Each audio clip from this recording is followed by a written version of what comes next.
పేటలో రూమ్ తీసుకున్నామని చెప్పా కదా, మా మమ్మీని పిలువన్నా, మా మమ్మీతోనే నేను ఒక 10 days ఇక్కడ రిలాక్స్ అయిపోయి ఏదో ఒక ఉమెన్స్ హాస్టల్లో పీజీలో ఉంటాము, మేము వెళ్ళిపోతాం, నీతో అసలు మాకు సంబంధమే లేదు, ఇంక నువ్వు వద్దు అని చెప్పని నేను తిట్టాను, విష్ణుని తిట్టా, నువ్వు మా ఫ్యామిలీకి దరిద్రం అని చెప్పని తిట్టా. దానికి ఓకే నా దరిద్రం నీకెందుకులే, నీ కర్మ నాకు వద్దు అని చెప్పని కటిఫ్ చేసుకున్నాను. నిన్న నైట్ కటిఫ్ చేసుకున్నాడు. ఇంక మా మమ్మీ వాళ్ళు వచ్చారు, 2కో ఏమో వచ్చారు మా మమ్మీ వాళ్ళు. ఇంకా అప్పటికప్పుడే బయలుదేరి బస్ కోసం వెయిట్ చేస్తూ 5:30కో 6కో సూర్యాపేటలో బస్సు ఎక్కాం, విజయవాడ బస్సు. విజయవాడ వచ్చాము.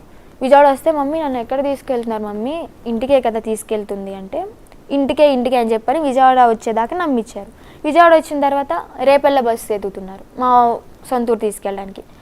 అక్కడికి నేను రానని చెప్పా, అమ్మ నేను ముందే చెప్పా, నేను మన ఊరు వస్తాను, నేను కాదంట్లా, కానీ నాకు రెస్ట్ కావాలి, నా మైండ్కి రిలాక్స్ కావాలి, ఈ గొడవల మధ్యలో నేను అక్కడికి వచ్చి వాళ్ళ మాటలు విని నేను సూసైడ్ చేసుకున్నా కానీ మీకు ఆశ్చర్యపోవక్కర్లేదు అని చెప్పని అన్నాను.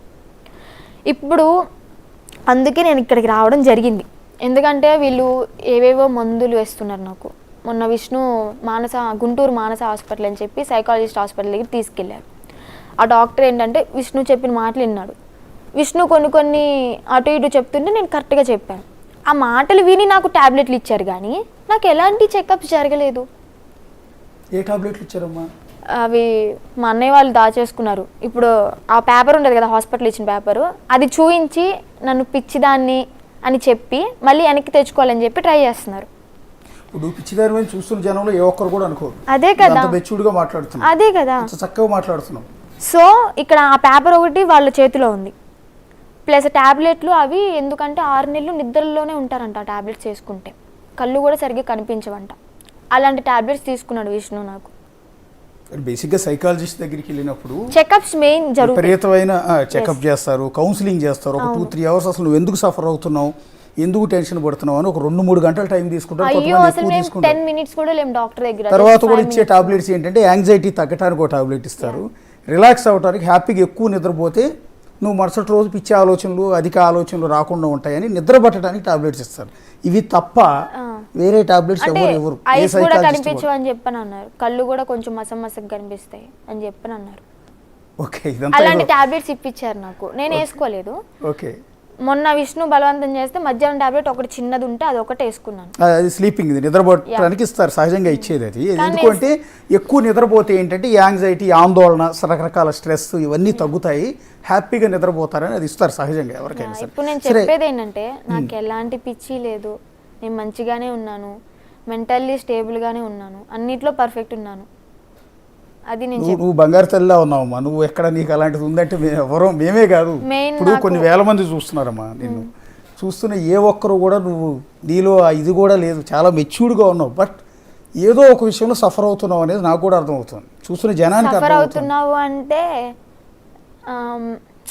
అఘోరమ్మతోనే ఉండాలని నేను అనుకున్నప్పుడు, మీరు గుజరాత్ నుంచి తీసుకొచ్చేది అది ఫస్ట్ టైం అనుకుంటున్నారు, కానీ అంతకుముందు నేను వాళ్ళ ఇంట్లో కూడా ఉన్నాను. అఘోరమ్మతో కలిసి బెల్లంపల్లి వాళ్ళ ఫ్యామిలీ దగ్గరకు కూడా వెళ్ళాం. వాళ్ళ ఫ్యామిలీకి కూడా తెలిసి మేము మ్యారేజ్ చేస్తామని. వాళ్ళు మంచిగా ఓకే ఒకరికొకరు తోడుండన్నమ్మ, నీకు తోడుంటుంది కదా అని చెప్పని దీవించారు. అక్కడ ఉంటే అక్కడ సిగ్నల్స్ ఉండవు, నేను ఫోన్ లిఫ్ట్ చేయని చెప్పి విష్ణు అక్కడ బెల్లంపల్లి వాళ్ళ ఇంటి దగ్గరికి వచ్చేసి నన్ను లాక్కెళ్ళాడు. లాక్కెళ్ళిపోయినప్పుడు రైల్వే స్టేషన్లో ఒక వీడియో నేను ఏదో మంత్రా చదువుతున్నట్టు, అది అప్పుడుదే, అది ఫస్ట్. ఈ గుజరాత్కి వెళ్ళింది సెకండ్. నేనేది అది కాదమ్మా. అసలు బేసిక్గా ఏ ఆడపిల్ల అయినా సరే చక్కగా బాగా చదువుకోవాలని ఫస్ట్ ఆఫ్ ఆల్ కోరుకుంటారమ్మా. రెండోది బంగారం లాంటి హస్బెండ్ రావాలి, ఆ హస్బెండ్తో లైఫ్ హ్యాపీగా ఉండాలి. 2 బంగారం లాంటి పిల్లలు పుట్టాలి. లైఫ్ ఏంటంటే భర్త, పిల్లోడు, ఇట్లా లైఫ్ హ్యాపీగా ఎలాంటి ఫైనాన్షియల్ ప్రాబ్లమ్స్ లేకుండా సాగిపోవాలి. అప్పుడప్పుడు సరదాగా టూర్లు వెళ్ళాలి. ఇంకా ఏమంటే పిల్లలు పెద్ద అయిన తర్వాత ఆ పిల్లలకి పెళ్లి చేయాలి. ఇది ఏ ఆడపిల్ల అయినా కోరుకునేదమ్మా. హ్యాపీ లైఫ్ కోరుకుంటారు. డబ్బు ఎక్కువ ఉండాలని కూడా కాదు, హ్యాపీ లైఫ్ ఉండాలి, మంచి మొగుడు రావాలి, వాడు నన్ను కష్టపెట్టకుండా, కొట్టకుండా, తిట్టకుండా, నన్ను ఏడిపించకుండా, నన్ను నవ్విస్తూ నన్ను చూసుకునేవాడు కావాలని ఏ ఆడపిల్ల అయినా కోరుకుంటారు.